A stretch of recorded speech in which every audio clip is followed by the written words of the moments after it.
Visinka Holzfallen, des arbres à abattre. On vous avait déjà annoncé ce spectacle en février dernier, mais je tiens à y revenir aujourd'hui de façon substantielle parce que c'est un événement majeur et exceptionnel à tous les points de vue.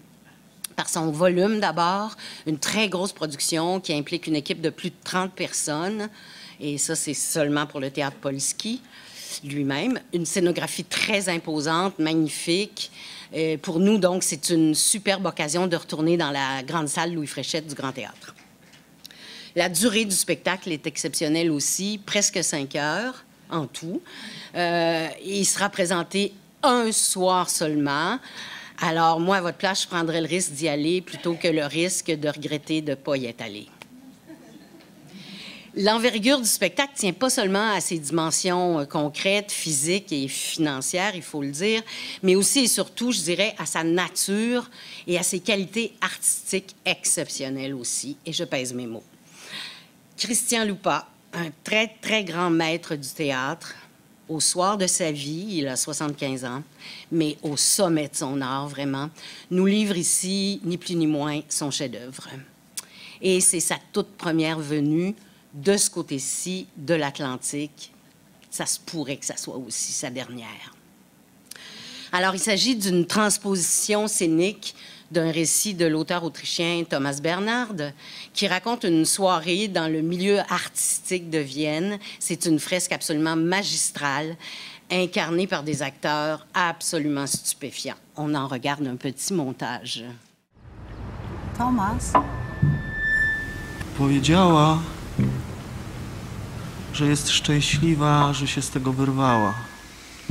Że się z tego, powiedziała, wyczołgała. Thomas, słyszysz? Wyczołgałam się z tego, z tej całej waszej sztuki. Co myślisz o samobójstwie, Joyce? 3 razy próbowałem. O! Bezskutecznie. Nie. Nie rozumiecie. Czemu nie rozumiecie? Chcę to utrzymać, zatrzymać. Taki straszny dzień. A może wpadłbyś do nas na kolację? Wybitnie artystyczną kolację w następny wtorek, jak zwykle o 19:00. Sami dawni przyjaciele. Czy ktoś może mi powiedzieć, po co mnie tu zaprosiliście? Powinniśmy się pozabijać! Panie! Pozabijać wszyscy! Dlaczego pan tak krytykuje wszystko? Świat jest piękny, a ludzie dobrzy. Poczekaj. Muszę wniknąć w to, czego nie rozumiem. No, próbuj, Jenny. Spróbuj wniknąć. Ostatecznie zrozumiałem, że Joanny nie da się uratować. A skąd moglibyśmy przyjść? No przecież powinienem przypuścić, że w końcu któregoś dnia będę musiał spotkać Auerspergerów. Tak samo jak tych wszystkich odrzuconych przeze mnie ludzi, a z którymi teraz, jak się to mówi, nie chciałem mieć nic do czynienia.